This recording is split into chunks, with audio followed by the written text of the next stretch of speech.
Boys, breaking news.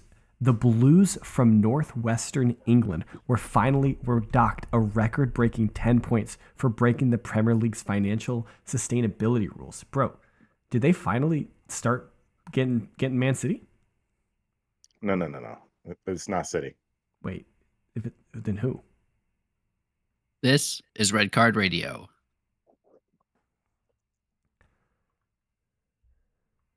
Good morning, good evening, good afternoon, whenever you're listening from. Thanks for tuning in. Red Card Radio is a weekly look at the Premier League from three friends who support different clubs. My name's James. I support Arsenal. With me tonight, that is Brad over there. He supports Chelsea, and down below that's Sean. He supports Tottenham Hotspurs. Welcome back, everyone. Hello. I hope you guys had a fantastic international break and you enjoyed watching Serginho Dest have the biggest mad 30 seconds in footballing history, if you're an American. But we're back. We're here to talk about the Premier League. We've got match week 13 preview for you guys. Before we get into it too deep, if you could hit that subscribe button, ring the sub notification bell, drop a comment down below, follow, like, subscribe, answer a Spotify poll if I ever decide to put one up, all that good stuff, you know? So really appreciate all of you guys checking in and linking up with us. If you can, your attention on the bottom line, that's going to give you all of the games coming up this weekend. Got 10 games across 3 days, starts Saturday morning. Probably some context for our opening little bit there. Everton, during this break, were deducted 10 points for breaking the Premier League sustainability rules. So that took them from comfortably out of the relegation zone on a bit of a tear, if we're being honest, like racking up points here and there. Now they are 19th on what, like, how many points they have? 4. So yeah, it was the international break, and it's probably the first international break that we collectively didn't really notice that happened because we've spent a week and a half arguing. Joel probably thinks we're maniacs because he is from this country, and 3 Americans have spent a week and a half dissecting the intricate ins and outs of financial fair play and what is. We have been breaking down all of these Everton, Tottenham, City, Chelsea allegations that may or may not, and we've been arguing about it, and Joel probably thinks we're absolute maniacs because I don't even think English people understand it. Yeah, and what's allowed and what's not. Yeah, it's apparently, I think the understanding is that they spent about 20 million pounds more than they were allowed to lose. So you're allowed to run a certain deficit around 100 million pounds. And they spent over 120 million pounds. They ran an over 120 million pound deficit. So that's worth 10 points apparently to the Premier League. All because of Daniel Levy. Oh, I was like, what? His negotiating powers for Richarlison, who's fantastic player, should stay at Tottenham his whole career. Bro, anyone who thought that Richarlison was an 80-pound player, could you imagine in a transfer window that Manchester City sold Gabriel Jesus to Arsenal for around 55 million pounds, that Richarlison went for 80 million pounds to Tottenham? That would have been wild. Yes, I think the FA should look at Everton square in the face and say, if you thought Richarlison was an $80 million player, you deserve the 10-point. You deserve it. You actually deserve more. And if you continue this argument, we're going to dock 20 points instead. Because you have gross negligence in your management. Obviously, don't know how to run a football club if that's how you value them. Everton hosts Manchester United at Goodison this weekend. That's going to be a spicy crowd. It's either going to be a very spicy crowd or a very quiet crowd. Like it's one way or the other. I think it's going to be spicy. I think it's going to be spicy because it's Goodison. But wow, Sean Dyche hit the meme where the dude said, "I asked my landlord to raise my rent because I haven't been hustling hard enough." Like, that's Sean Dyche. He's like, "No, I asked him to dock us 10 points because I live in the relegation zone, baby." Yeah, got out of the relegation zone, right back in. I got to hustle harder. They were getting a little too comfortable. Word on the street is that apparently some of the clubs that had been relegated over the last 2 years are looking to sue Everton for £300 million. So just keep an eye on that. We're not going to dive too deep into that, but that would be pretty crushing to Everton should that happen. So keep an eye for that. That could be interesting. That's administration, which is more points docked. Yeah. So the big game this weekend, if you guys have seen on the ticker tape below, is the first game of the weekend. Saturday morning, 7:30 a.m. if you're on the East Coast of the United States of America. Manchester City at the Etihad hosts Liverpool. This is the perennial 1-2, the two strongest teams over the last 5 years in England, doing battle. This is the first time they meet this year.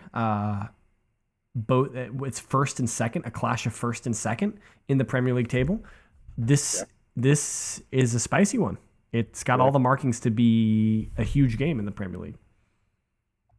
I expect it to be mildly to low on the ruckus because it's the Etihad. So, there should be a solid 600 to 700 fans there who are going to be really excited to cheer on Man City. Are the rest androids who paid like 10 million pounds per seat? Yes. Yes. Okay. Yes. Yeah. There'll be drones watching from a different country, and they just hover above their seat. Yeah. No, this should be good. I mean, every time they go head to head, it's always a good game. So, the larger point that I contend is what is going on with the EPL there, where they just want to put the biggest game of the weekend Saturday morning, first thing. Let's kick it off. The rest of the game stinks. So here's this one. To be fair, that's a noon kickoff. Yeah, I know. Yeah, I know. But for us, yeah. So I mean, but look, still, I'll be awake. You got prime time? Like, you don't got prime time TV over across the pond? Well, the thing is, it kind of feels like a prime time kickoff for England. That'd be like in the NFL if they had one game on at 1 p.m. on Sunday. Yeah. So they only played one game at 1 p.m. and then they played all of the other games at 4:30, and then they played one game at 7:30.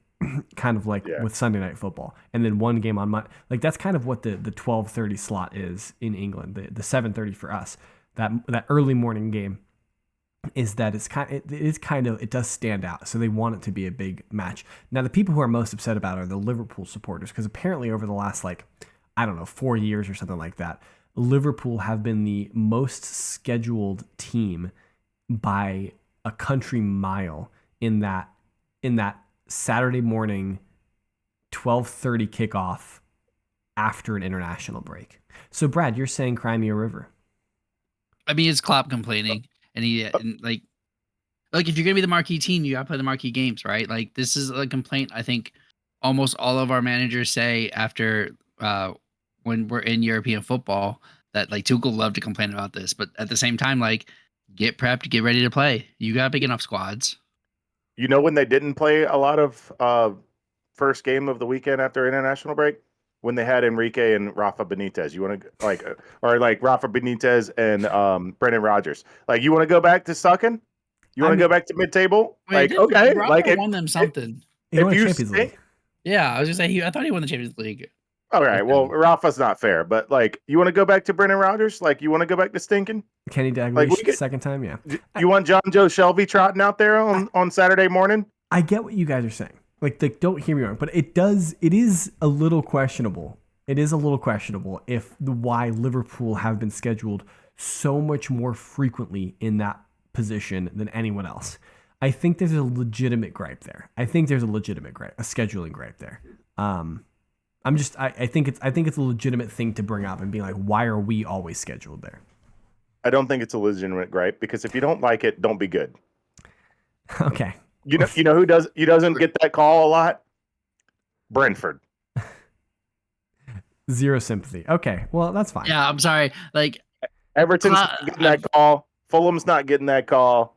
West Ham's not getting that call. They put the marquee game in the marquee spot. If that's what you guys are saying, that's the marquee spot, or the Monday or Sunday night game. You get that call a lot. You get a Monday night game.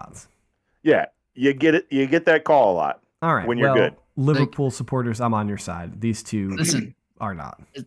I like as many times as Klopp has cried wolf. Like we can't like the well is dry. Yo, and this one I'm not getting. I'm not falling I'm for it. sorry. complaint. Manchester United would still be getting crazy penalties if it wasn't for Jurgen Klopp having said something. So all of this, this is The like one good thing he's done Yes. for humanity. it was a service. It was a service. You two need to stop complaining about Jurgen Klopp and analyze this game. What are we expecting from this match? So you think it's a snooze fest, Sean? You think it's gonna be quiet because there's only 6 people in the stadium? But from a footballing perspective, in between the lines, what happens?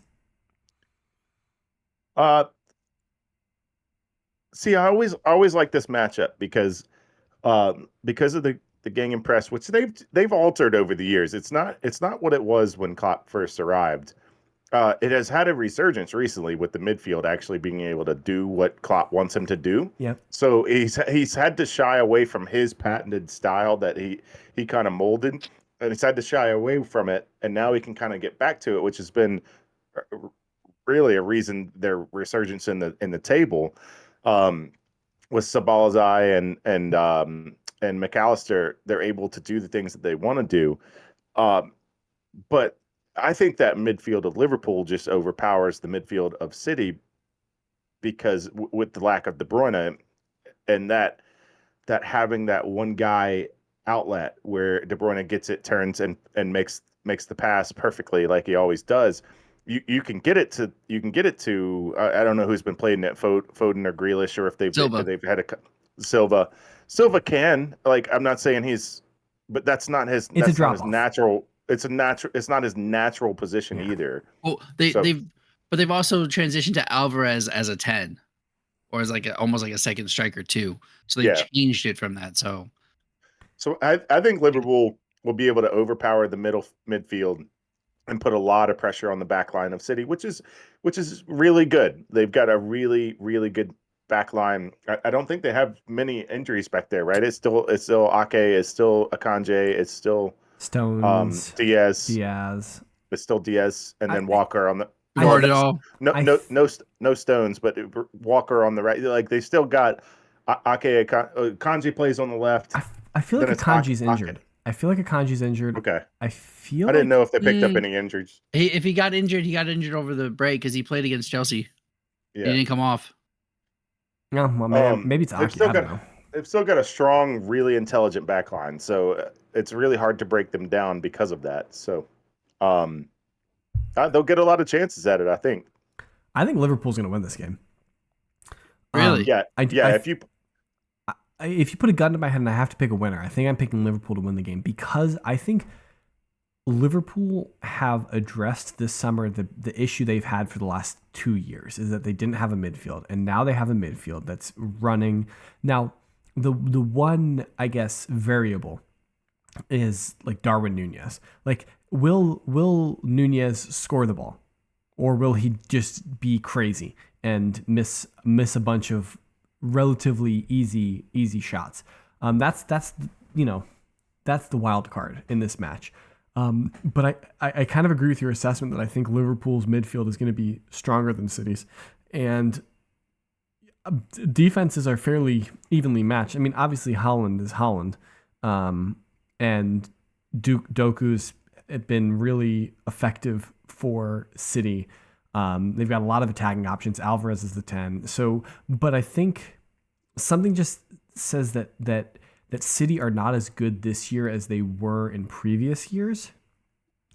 They've been more vulnerable this year, perhaps.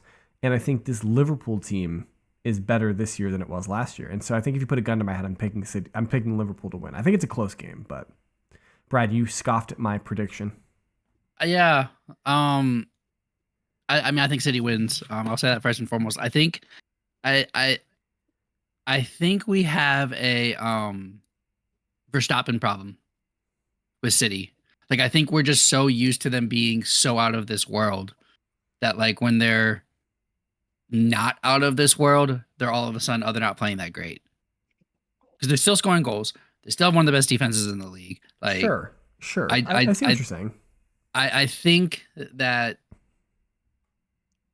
kind of is rubbing off on City in that I think you guys are underestimating them. I think they win this game. Do you think it's outlandish for someone to think that Liverpool will win the game? No, because it would be the first time that City has beat Liverpool twice in 1 year. So like I don't like in forever. So I don't think it's crazy, No, but I think Pep's having it. It was just 2 in a row. It was just two games in a row. It wasn't limited by a year. Right. Okay. Sorry. Yeah, I saw the stat. I didn't know if it was the year or two. Yeah. Well, I mean, it would be the year anyways, but yeah, it's a fair assessment by you. But it was just 2 games that have beat Liverpool twice in a row. I think a draw is more likely than Liverpool winning. Okay, interesting. But if I had a gun to my head, I'm saying City. They have struggled recently by City standards. I mean, you go back to the Wolves loss, that was big. Then they go to Europe. Then they go to Europe. Then they come back and lose for 2 years. Lose to Arsenal. They have a tight one with a red card against Brighton.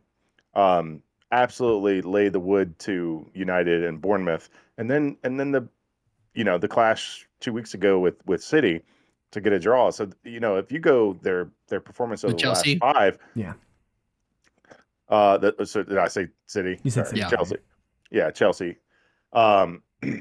Yeah, their last 6 is a loss, win, draw. That's not super. It doesn't scare you out of your chair. Yeah, I don't know. So, but okay, so look, so we're gonna say the Chelsea game is probably an anomaly, right? There's probably not many, if ever, games that City like give up 4 goals. I think this is the first time Pep's given up 4 goals since like Barcelona. Which then they're still only at 12 goals against, right? Which they would have been at 8 before the Chelsea game, before the 4-goal anomaly. So like, sure, they maybe aren't as clean without De Bruyne, but I still think they have enough to get it done. I mean, I think like Liverpool's greatest year, Liverpool's greatest team, greatest year, and they still finished a point short to City, and I haven't seen them surpass that. All right, I mean that's fair. I don't think it's outlandish to say City will win the match. I don't. Right. Like I think it's a very close game. Very close. We're talking margins. Yeah. So another game that we could talk margins is this Newcastle Chelsea game, right, Brad? This is closer than you think it is, right? Oh no, I don't think so. I agree with Joel's assessment. You think Chelsea's gonna beat them cheeks? I think Chelsea going. I think it's gonna be back to gonna be back to Reece James Park. Is that St. James Park? Ooh. Last time Reece was there, he bagged 2 goals. Is he healthy? Can he play? He is healthy. He can play. He'll probably play 60 minutes, 75 maybe this time.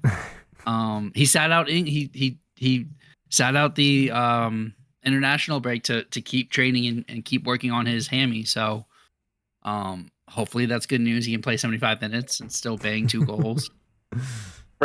Brad and Joel. Yeah.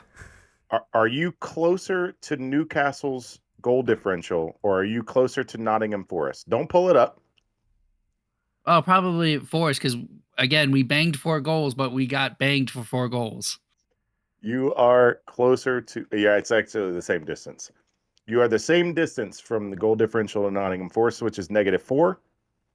Your goal differential is 5. Yeah. You are the same distance to Nottingham Forest that has -4 as you are to their +14, which is fourth in the league, by the way. They have the 4th best goal differential in the league. Right. And I think if Newcastle is healthy, then I think this is like a much more even match. And it being at Newcastle, like I'd be much more worried. I think they have a lot of injuries. So you're very confident. Yes. I think you are blinded by a hat trick with 9 men. That was like they have weeks one ago, of the bro. Best, they have one of the best defenses in the league. You notoriously have trouble scoring goals, and you think that one of the best defenses in the league. Trippier is the only starter that they have playing. I just said historically. They're traditionally. I'm telling you, in this game, they have 13 goals allowed. It's 2nd in the league. And the last game that got banged out by Bournemouth is 3rd in the league. Actually, Yes. technically, it's fourth. Technically it's fourth. By your rules, it's third. No, or by my your rules, it's fourth. fourth. By my rules, it's third. Botman's hurt. Either way. Hold on. Botman's hurt. I'm pretty sure Shar is hurt. Target is hurt. Lewis Hall can't play. Dan Byrne is hurt. Murphy's hurt. I think Willock might be healthy. My man, stop naming defenders. Yeah, I'm just telling because they have seven. They have who's gonna be their starting lineup is gonna be Livramento, LaSalle's. I'm just saying traditionally they have a really good defense, and you traditionally struggle to score goals. Sure, but they play but they don't. Again, Newcastle goes for it. Newcastle still hasn't sat back even with all their defenders injured. I bet they don't go for it with 7 men on the half line with only 9 players. Well, yeah. I bet they don't go for it like that. You think you think old Angie's gonna put 7 on the center line against Aston Villa this weekend? You bet your hand in. Unai Emery ain't played against this before. No, it's gonna be a tough one because we're still, Romero's still got 2 games left on his suspension. I forgot about that. Yeah, Romero's still got 2 games left. I don't think Udogie may be back. He should be. He should have just served a 1-game suspension. The suspension's fine, but he also picked up an injury in the game before the red card, or maybe during the red card. I don't know. He didn't play for Italy, and the reason. He normally? Yes, the last international break he was selected for Italy, and he played. And this one they asked why he wasn't selected for the squad because it was just a suspension, not an injury, quote unquote. And the Italian manager said he was not selected for injury. It's a hammy. So whether that's Pep mind games, like Ange Pep mind games of like convincing all of the international managers to not take his players because he doesn't want to risk injury. Maybe that was something going on there. Because Pep didn't Holland not play? Rodri didn't play. Holland played the first half of the first most game. Of Man City's players didn't play for their international. Maybe there was some of hurt in the game. No, Holland got hurt in the game that he was playing for international. Yeah, and then he gets to sit out the second game. And Rodri's personal. Dude, you know what's wild about this? I'm not. So Manchester City somehow are able to convince Brazil that Ederson doesn't need to travel to Brazil for whatever reason, but they demanded that Gabriel Jesus fly to Brazil so that they could inspect him. What? Excuse me? What's going on here? Bruh, why the difference? Arsenal needs to hop on this multi-club model. Absolutely not. Legally, we already do have a multi-club model with the Colorado Rapids. But B, the multi-club model is financial doping and footballing doping illegal. And should be illegal. Rich guys are gonna buy what they're gonna buy. But y'all got a lot of Basuma's out, Romero's out. Well, yeah, Tottenham might be the most injury and suspension laden team right now in this specific moment. And I don't know if you guys remember, but I texted that also Ashley Phillips just picked up in the U17 World Cup or whatever is going on. Yeah, the qualifier. U18. I don't know what U it was. I said U whatever. Whatever he's in, he just picked up today or yesterday. He picked up an injury and had to leave the game. So even our extremely youth center back we can't call on. So that you know what that means? We're rocking Dyer and Davies again. Yeah, I mean that's gangster right there. But to be fair, I saw a post which I agreed with. Davies has been extremely solid for, especially when you consider that he's playing out of position for the last 3 years. When you consider how much he's played at center back, when that's not his natural position, I think he's only conceded 2 for 3 years. He's only conceded 2 penalties. He's only been ran past X amount of time. You look at his stats compared to compared to other center backs, he's probably just as good as any other EPL center back. He's probably like mid-table in that, and that's not even his natural position. Yeah. So it's got to be a shout out for him. I don't want to see him playing there ever, but if I gotta rock Dyer Davies, then all right, then let's go. Ollie Watkins is about to have a field day. No, he's not. Ollie Watkins about to eat. I think this is probably. I think if we get out of here with a draw, I'd be happy with that. Wow, draw at home to Villa. Yeah, they're really good. Are Tottenham in a title challenge? Yeah, but you have to win this game. You have to get these points. You have to win this game. We're missing a lot of our team. Listen, like if I can snake out of here with 1 point. Nope. When you're missing like 5 starters, I'll take it. I don't think you're wrong in that, like, a draw, but a draw cannot be a draw is probably what will happen, or you'll be lucky for the draw, but that cannot be the expectation. That cannot be what you're thinking right now in that seat. You have to think this is a dub. I troll a lot. I'm a realistic fan. Like, yeah, I want the win. I'm gonna watch this game expecting a win. If we get a draw, I'm gonna be disappointed. But this game's on Sunday. Come Tuesday, I'm gonna be like, yeah, I'm happy with that draw. I'm just realistic. Like, all right, loyal listeners, make sure you check back next weekend and hear if Sean was happy. Does this mean you get to go watch it with your buddies this weekend? Is this the first one you get to watch? Are we? Yeah, are we Sunday? regular time? 12:30. Oh, it's a Sunday. What time is it? It's got to be the 9 o'clock game on Sunday. Yeah. No. 9 a.m. There's church. I don't know if I can make it. There's a church across the street, Brad. I don't know if you remember that. Oh yeah. Will you be going into the church or just walking by? Walk past it. Walk past it. Maybe you'll trip and fall and go inside. Who knows? Yeah, we'll see. We'll see what we got going on this weekend. I might try to swing on by. Awesome. All right. Honorable mentions.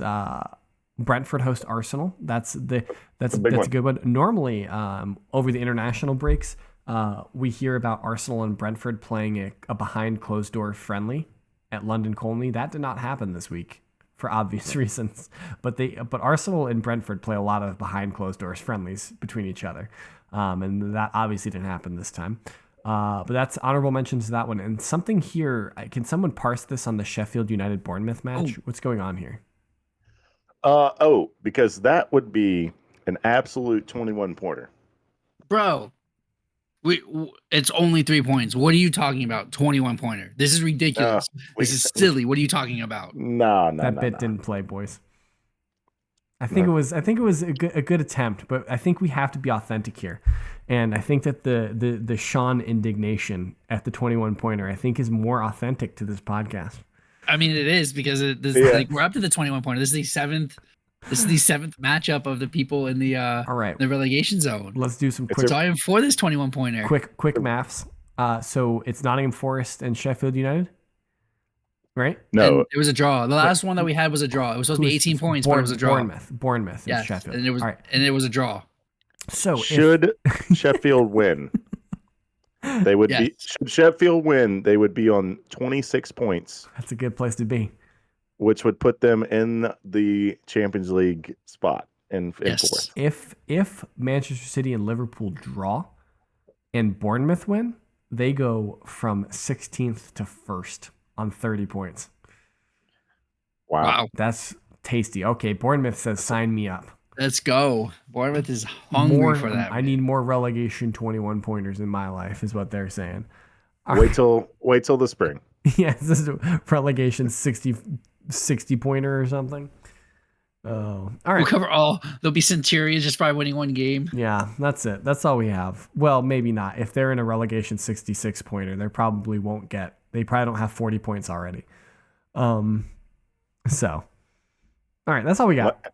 Unless they won a 21-pointer earlier in the season. But then they wouldn't be involved in a relegation. Listen, we're gonna have the relegation table at the end of this, so we have to go back and look at all of these things and see where the points would lie. Yeah. Okay, this is a ridiculous. It'd be hard, but we're gonna try it. This is a ridiculous thought experiment because, in theory, the way that we decide if it's a relegation X number of pointer is like where they actually are in the table. Like obviously, if Sheffield win, they're not going to get awarded 21 points in the table. So no, but we can keep it in the relegation table. But what I'm saying is that they'll be involved in a relegation 6-pointer next weekend, which will be the relegation 24-pointer, and say they win that. You know what I mean? So that's my point. Is like that you could get some absurd numbers on the table adjusted for relegation points. We're breaking records. Luton Town is winning the Premier League. 400 points. All right. Thank you. Subscribe. Ring the notification bell. Thank you for indulging us, loyal listeners of Red Card Radio. Hit us up on social media. That guy over there is at KSBradG. Down below, that's at Whiteheart_Sean. I'm at James Tiffany. Collectively, you can be reached at redcard_radio. Wherever it is you do your social mediaing. And we will see you guys next time. Only one episode this week because there's only there's nothing to review. So we got just preview. No games. No games. But we will see you guys next week. Full round of episodes next week. And if you're American, happy Thanksgiving and all that good stuff.